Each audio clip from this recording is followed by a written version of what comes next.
What's up, everybody? It's your boy Wes Grind. You're watching Sub Urban Nerd. This channel where I give my nerd views on today's nerd news. Well, today is Tuesday, and I saw Justice League one more time. So you guys know I'm gonna be putting the review probably in the notation over here, and let's get into it. Well, today's topics are Kevin Feige talks about the MCU's future, James Cameron backpedaling on his future, and Jean Grey kills some people.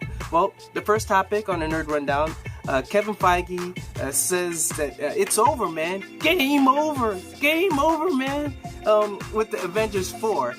Basically, he's saying that in an article with Vanity Fair, Kevin Feige teased what's going to happen after Avengers 4. He says basically that some people are going to be hanging up their capes or hanging up their shields, and he's already got 20 different movies in development. I don't know for different characters, I don't know, but he says he's already got the slate of 20 that's got lined up for when the Avengers 4 is done.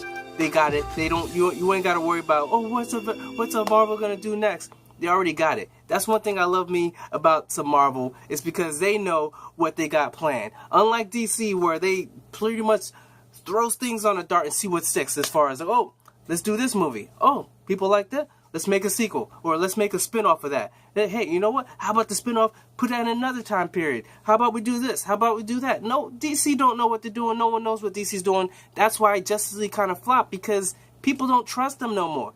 Because after having so many times you don't know what you're doing, you're not showing confidence in your own products. They just give up on you in general. So, but except I am going to say that Justice League is making its money, and I did like the movie. So don't think I'm hating on DC or Justice League like that. I just wish they had more confidence in their own ish. But yeah, so as far as Marvel, yeah, they already got their stuff set up. You got 20 films slated, and who knows? I think probably they're going to kill off Tony Stark, because it would just make more sense. And then he's probably going to put his brain into Tony Stark's going to be a new Jarvis, because in the comic books they have a black female that got an Iron Man suit that she made herself, so they could go down that route.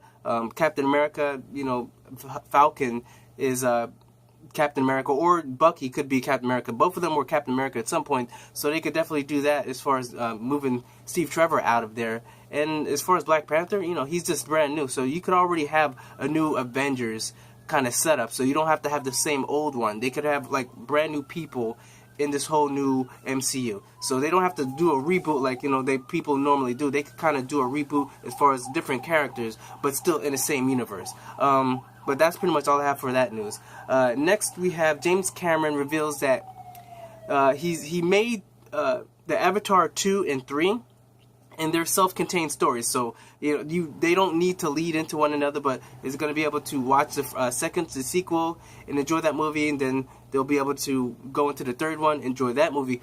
Only thing is, this nigga planned on doing 4 sequels. So he had 2, 3, 4, 5 planned. And then now he's backpedaling, saying if 2 and 3 don't make that much money, or if it flops, we don't need 4 and 5 because the other 2. And I'm thinking, why the hell are you making the 4 and 5 then if we don't need it? So you're making it so if it flops, that you don't need to see 4 and 5, sort of like Lord of the Rings. You have to see the first, second, and third because they just lead in. With this, he's saying it's not needed. So no one's asking for 4 sequels. We're good with a trilogy, bruh. You don't need to be always trying to top everyone. You already got it with the box office. You already got the top box office, first and second place. You got Avatar, you got Titanic. You don't need to prove nothing else, bruh. You don't need to prove nothing else. So just make us 2 good films after this, and we're good. We don't need 4 and 5. No one's asking for it. So as far as I'm concerned, if it flops, if it don't, I don't think it's gonna flop. But who knows now? People didn't think Justice League was gonna make under 100 million, but hey, shit happens. Next on the Nerd Rundown, we've got Jean Grey is rumored to go full dark and kill a bunch of people in X-Men Dark Phoenix Saga. And as far as that goes, hell yeah, I'm looking forward to some people dying. But except I don't know who they're gonna kill, because this universe, the Fox universe, is kind of hard to follow, because I don't even know how old these people are supposed to be, because every movie's supposed to be 10 years. But they all look the same age. So is it mutants don't age or something? Because the first movie, X-Men First Class, I could have sworn that Xavier was close to 30. Okay? The next movie, Days of Future Past, he's supposed to be close to 40. And then in the next movie, Age of Apocalypse, he's supposed to be pretty much 50. And dude still looks the same age. Everybody still looks... They're all still in college. Is everyone just failing? And just staying back decades? Because that don't make no sense to me. But regardless of the fact, throwing that all out of the thing, I did like Jean Grey in the movie. I did like X-Men, like I said, the Days of Future Past. But the movie Apocalypse wasn't as good as everyone wanted it to be, but it was okay. You know, I had some issues, but regardless of the fact, it's okay. But Jean Grey, being Dark Phoenix, I hope they kind of go sci-fi-ish, because it's the whole Phoenix Saga is something like all out of space, where they come down and then like you had Galactus. Oh no, what was it, the Gladiator whipping ass, and I'm hoping to see something like that. I don't know if Fox is gonna go that crazy, but I'm hoping they do.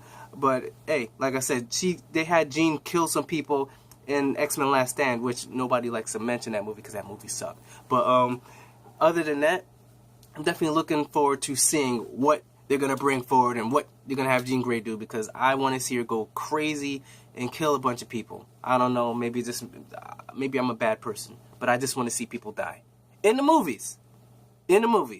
But next on a nerd rundown, we got Instagram pictures revealed of Joe Manganiello as Deathstroke. I mean, if you guys didn't see the Justice League movie, all the way at the end, you have a little post-credit scene where you have Deathstroke meeting up with Lex Luthor. Sorry to spoil it for you, but hey, at least now you know what to wait for when you go to see the movie. But they have Instagram. I'm going to see if I could put a link down below in the description for you to see it. But yeah, Joe Manganiello, he looks great. He looks like Deathstroke, and like They say, I've mentioned in other videos, that they're actually planning on making a spin-off movie of his own, which I think is kind of weird, but because they don't even know what they're doing with Batman, but yet Deathstroke is going to have his own movie. Like I said, DC, what are you doing? But yeah, like I said, in the description below, I'll show you, because he looks really badass in the suit, and that's pretty much all I got as far as that story. Next, we got Ben Mendelsohn wants to play Dr. Doom.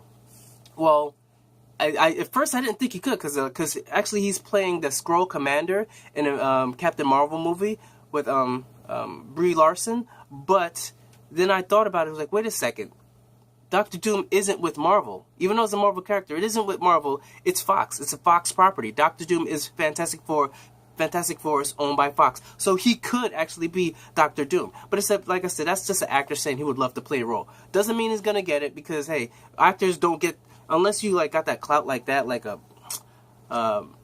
George Clooney or Brad Pitt or something like that. You don't just go to people and be like, yeah, I want to do this. And you're like, oh, sure, go ahead, sir. We want you. No. Ben Mendelsohn, he's a great actor, but he's still going to have to go for that role, because a lot of times we think people are going to get roles, and then we find out, nope, they didn't even have a chance. So Ben Mendelsohn, hey, him playing Dr. Doom, hey, I'd like to see what happens, but I don't even know if that's really an issue or a story, because that's just an actor saying he'd love to play a role.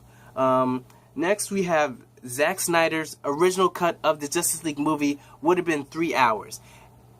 And I don't know what to think about that, because I did like this Justice League movie. I don't know if his movie would have been good, because he did Batman vs. Superman all by himself, and I didn't like it. I mean, it had some cool moments, had some good moments. Other than that, didn't really like it. But 3 hours, and don't think that there's going to be an extended director's cut for this movie, because they can't, because he didn't direct the full thing himself. So I don't know how that would work. I don't know if they would be able to do that, because a lot of people definitely would love to see a 3 hour, because a lot of people felt it was a little short. There was a lot of stuff in the trailers that they did not have in the movie, which I didn't like, but especially like a lot of Aquaman scenes and stuff like that I heard were cut out. But other than that, if he could make another extended movie of what is put together, I'd be down to watch it, if it's any good, you know what I'm saying? Because like I said, the extended version of Batman vs. Superman was better than the theatrical version. So, hey, maybe it'll happen, maybe not. Fingers crossed, maybe it will, because I definitely would like to see it. Last topic on our Nerd Rundown, we've got Spawn.